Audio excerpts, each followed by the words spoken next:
मैं भारत की हिंदी बोलने वाली पहली एआई यूट्यूब न्यूज एंकर आपका युवाओं की आवाज में स्वागत करती हूं। कांग्रेस पार्टी की प्रवक्ता सुप्रिया श्रीनेत मेनस्ट्रीम मीडिया के न्यूज एंकरों और पत्रकारों को लताड़ते हुए सत्ता से कई अहम सवाल कर रही है। आइए सुनते हैं उन्होंने क्या कहा। नमस्कार। आज मैं अपने मीडिया के मित्रों से जरूर यह कहना चाहती हूं कि कब तक चरण चुंबक बने रहिएगा। और ऐसे ही थोड़ी आपको चरण चुंबक बुलाया जाता है या गोदी मीडिया बुलाया जाता है। आप लोग जरूर नाराज हो जाते होंगे। कर्नाटक की बात कर लेते हैं। 22 दिन के अंदर कर्नाटक में वोट पड़ जाएगा, लेकिन भारतीय जनता पार्टी की हालत खस्ता हाल है। कर्नाटक में बिल्कुल आईसीयू में है, जैसे दम तोड़ देगी। भगदड़ मची हुई है भारतीय जनता पार्टी के खेमे में, भारतीय जनता पार्टी के कैंप में। बड़े बड़े नेता पलायन कर रहे हैं, उससे बड़े नेता शीर्ष नेतृत्व के खिलाफ खुलकर बोल रहे हैं और उनसे भी बड़े नेता कांग्रेस का दामन थाम रहे हैं। कुछ भी बताने से पहले कुछ आंकड़े बता देती हूं। 5 विधायक, 2 एमएलसीज, 11 पूर्व विधायक, 4 पूर्व एमएलसीज ने तो कांग्रेस का दामन थामा ही है। सब इस डूबते जहाज को छोड़ रहे हैं भारतीय जनता पार्टी के। लेकिन former chief minister Shettar ji ने कांग्रेस ज्वाइन करी, former deputy chief minister Savadi ji ने ज्वाइन करी, former deputy chief minister Eshwarappa ji को तो भाजपा ने घर ही बिठा लिया, और इनके जो एमपी हैं, सिटिंग एमपी सागरना जी, उनका खूब जबरदस्त मनमुटाव चल रहा है। वो भी भारतीय जनता पार्टी छोड़ ही देंगे। तो जब भाजपा के खेमे में इतनी भगदड़ मची है, जब भाजपा की जो सरकार 40% कमीशन खोरी की सरकार, दुनिया की सबसे भ्रष्ट सरकारों में से एक जो मोदी जी के नेतृत्व में चल रही है कर्नाटक में, सारे लोग उसको छोड़ के भाग रहे हैं।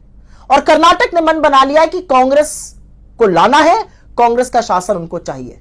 और इसीलिए आज सवाल यह है कि क्या आपको कहीं पर भी, चाहे वो गोदी मीडिया का टीवी हो, चाहे वो गोदी मीडिया के अखबार हो, क्या आपको सुर्खियां दिख रही हैं?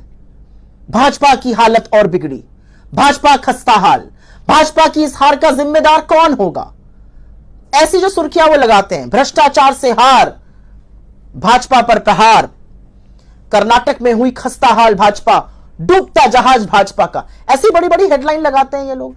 आज मोदी जी की और नड्डा जी की और अमित शाह जी की तस्वीरों के साथ मुंबई जी की तस्वीर कहीं चमकती कहती दिख रही है आपको? ये नहीं दिखेगी, क्योंकि गोदी मीडिया ने ये डिसाइड कर लिया है कि इस पर वो चर्चा नहीं करेंगे। भगदड़ मची रहे, लोग छोड़ते रहे भाजपा को, जहाज डूबता रहे, बेचारे कवर फायरिंग देते रहेंगे। क्योंकि असलियत तो यह है कि अगर दम होता तो सच दिखाते कि कर्नाटक में कितना बड़ा खेल होने जा रहा है भारतीय जनता पार्टी के साथ। आप नहीं दिखाइएगा तो उससे क्या लगता है आपको? परिवर्तन नहीं होगा। आप नहीं दिखाइएगा तो सच छुप जाएगा। आप नहीं दिखाइएगा तो क्या वो डूबता हुआ जहाज को आप थाम लीजिएगा? आप ये नहीं करिएगा। ना आप भाजपा को बचा सकते हैं, ना उस डूबते जहाज को रोक सकते हैं, ना आईसीयू में दम तोड़ती हुई भाजपा के आप तारणहार बन सकते हैं। आप बार बार यह जरूर प्रूव कर सकते हैं कि भाजपा के सामने गोदी मीडिया चरण चुंबक कितने नतमस्तक हैं। अगर एक भी ऐसे व्यक्ति ने कांग्रेस कहीं त्याग दी होती किसी राज्य में, तो अभी तक हड़कंप मच गया होता। तमामों टीवी शोज, तमामों विशेषज्ञ, तमामों बेचारे चरण चुंबक एंकर लगे रहते प्रूव करने में कि कितना बड़ा कांड हो रहा है। कांड पे कांड हो रहा है कर्नाटक में, लेकिन कान में जू नहीं रेंग रही। कान में जू नहीं, एक और बात पर नहीं रेंग रही है, और वो बात है पुलवामा। और पुलवामा जो है वो हंसी मजाक की बात नहीं है। पुलवामा में हमारे 40 जाबाज शहीद हुए थे, और ये बचाए जा सकते थे। ये वो लोग हैं जिनका परिवार आज पलट के पूछ रहा है कि काश मोदी जी इनको बचा लेते जब बचा सकते थे। और ये बात हम नहीं कह रहे हैं, ये भाजपा के सीनियर लीडर, भाजपा द्वारा 4-4 राज्यों के बनाए हुए राज्यपाल, बिहार, मेघालय, गोवा और खुद जम्मू कश्मीर, जहां पर वो राज्यपाल थे जब पुलवामा में हमला हुआ, वो ये कह रहे हैं कि हवाई जहाज मांगा गया था, हवाई जहाज नहीं दिया गया, और इसके चलते ये आतंकी हमले की जो साजिश थी, ये पूरी तरह से कामयाब हुई। 8,000 करोड़ के हवाई जहाज में घूमते हैं मोदी जी, और एक नहीं 2-2 ऑर्डर किए हैं, और जवानों को 5 हवाई जहाज नहीं दे सकते थे। यही सवाल तो पूछना है मीडिया को। मीडिया को यही तो पूछना है कि क्या जिम्मेदारी तय होगी? कहां से 300 केजी आरडीएक्स आया? हवाई जहाज क्यों नहीं दिए गए? और मोदी जी ने राज्यपाल को क्यों कहा तुम अभी चुप रहो?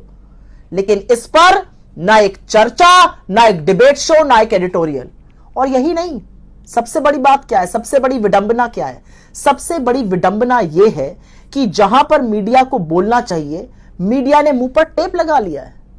इन जाबाजों की जान का कोई कीमत नहीं है। मीडिया को सवाल पूछने चाहिए। कोई कांग्रेस के खिलाफ बोल दे, सारी जमात दौड़ी चली जाएगी उसका इंटरव्यू करने के लिए। आपने सत्यपाल मलिक का इंटरव्यू किसी टीवी चैनल पर, किसी अखबार पर देखा? नहीं दिखेगा, क्योंकि गोदी मीडिया ने यह ठान ली है कि पुलवामा को भी ये दबाएंगे। ना आप कर्नाटक की हार को दबा पाएंगे, ना आप पुलवामा के कलंक को दबा पाएंगे। क्योंकि सवाल तो प्रधानमंत्री से आज ये देश पूछ रहा है कि आपने क्यों मर जाने दिया उन लोगों को, क्यों नहीं बचाया उनको, क्यों नहीं उनको हवाई जहाज दिया, उनकी मौत का जिम्मेदार कौन है, उनकी शहादत किसके चलते हुई, यह सवाल आज देश आपसे पूछ रहा है। तो मेरे मीडिया के साथियों, भारतीय जनता पार्टी के पत्तलकारों, चरण चुंबन कीजिए, नतमस्तक होइए, लेकिन उतना होइए जितने तक यह ना लगे कि जमीर पूरी तरह से बेच दिया। अभी तक तो गिरवी लगता था, लेकिन अब तो देश के जाबाजों पर भी जब आप चुप रह के कवर फायरिंग देते हैं तो आपने गिरवी नहीं रखा है, अब बिक चुका है। लेकिन ये देश भी देख रहा है। आप सवाल नहीं पूछिएगा तो क्या हुआ, देश तो पूछ ही रहा है ये सवाल।